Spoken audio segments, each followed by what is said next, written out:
So Grace, today we're going to hear from you about your allergy story on the very first Talking Allergies podcast. To begin with, tell us a little bit about your allergies and the allergies you have.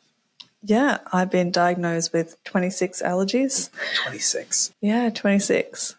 But probably the ones that I deal with the biggest day to day are the ones that I'm anaphylactic to, which is cashews, pistachios and shellfish, and the big environmental ones of dust mites.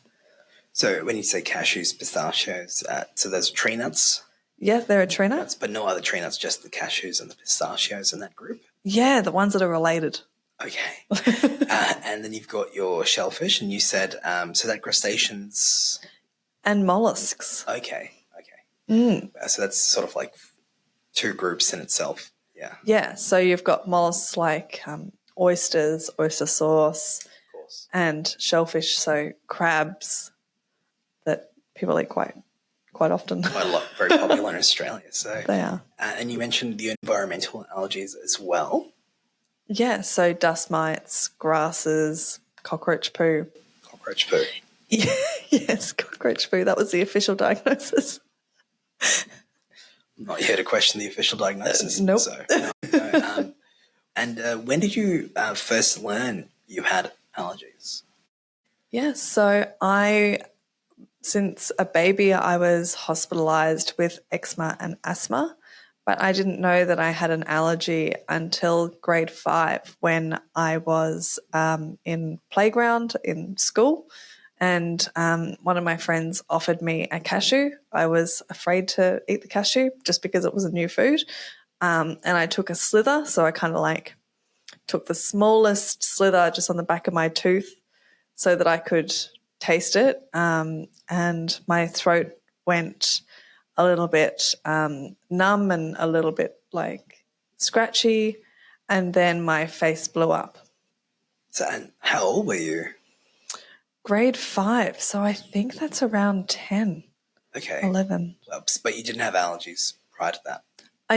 I did, I just didn't know about them. Okay. So when we were growing up, we used to have crayfish quite a bit, and I'd have a reaction with eczema and hives, but didn't know what the actual reaction was. Okay. Wow. And how have you seen the impact and changes to your day-to-day life from that? So it changes over time. So obviously having allergies quite young and then going through being a teenager and then into adulthood, your allergies and the way that you deal with them changes over time. So when I was a kid, I used to have my parents cooking food for me and looking after, obviously, in that area. And then moving into adult, you check the back of your packs, making sure that you take those big precautions in your life, making sure that you're advocating for yourself, saying, okay, actually I'm allergic to these. When you're going out for a coffee, you always have to ask about your allergies, because now cashew milk has become a big thing in cafes. So many different milks, and pistachio milk as well, I've seen nowadays. So. There's so many. Yeah.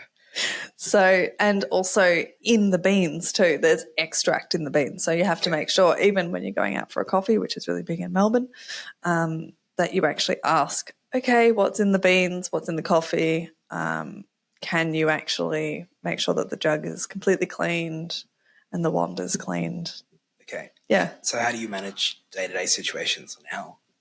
So I have an allergy card in which I show people what my allergies are and what the emergency reactions are.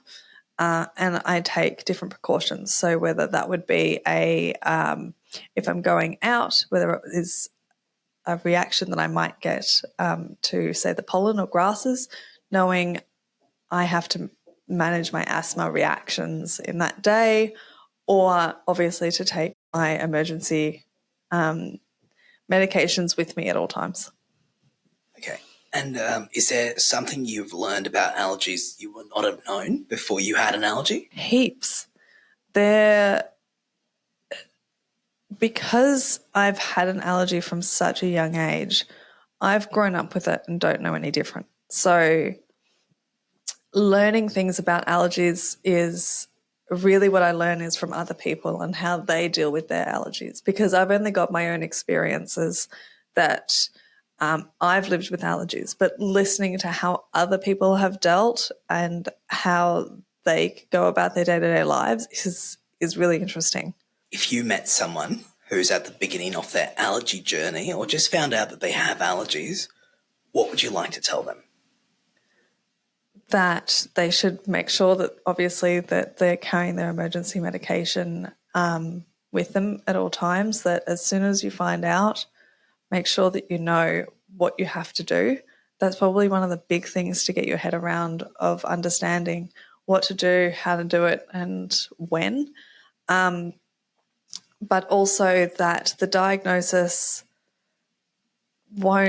you can do things that you didn't expect you could. So when I was growing up, I thought I wouldn't be able to do things like go to uni, go overseas, move out of home. I wasn't sure whether there were the different things that I could do.